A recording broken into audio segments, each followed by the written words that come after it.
कोनो लड़की का नई नई शादी भइल बा,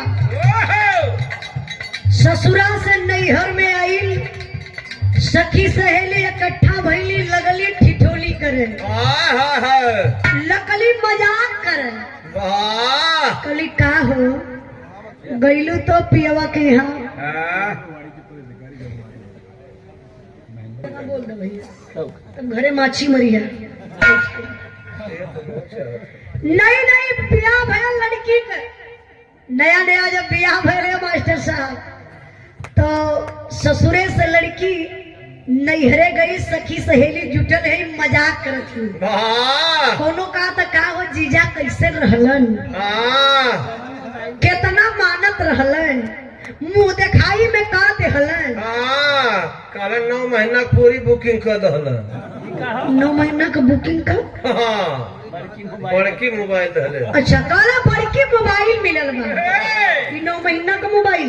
रिचार्ज कैले है 9 महीना का कट्ठा। अच्छा काला ही बड़की मोबाइल मिलल, और सबकर तो बतिये छोड़ा, हमारे जने तो हमके जान से ज्यादा माने नहीं। कितना माने ना बेचारी बतावत बा, का बतौले बा।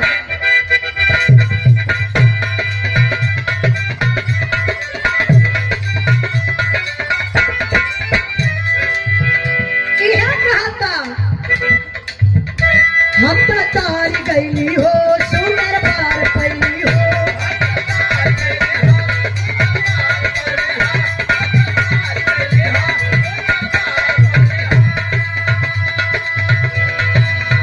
अपना रजाऊ के प्यार में सवार गईली हो।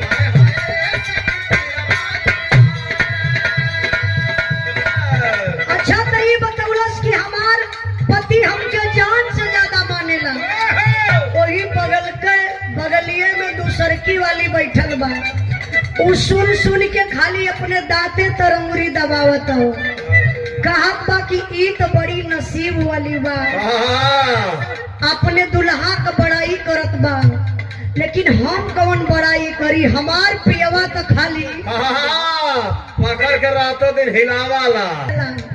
वो दूसरे देवी माई के मानल, हम कबो मानब न कैलस, कबो जनबा न कैलस। अच्छा पक्का पुजारी रहल मरद तोहरा नियर मास्टर साहब। इतना बोल दो थोड़ा कम में। देखी दूसर की वाली बतावत बा कि हमार मरद पुजारी बा, कैसे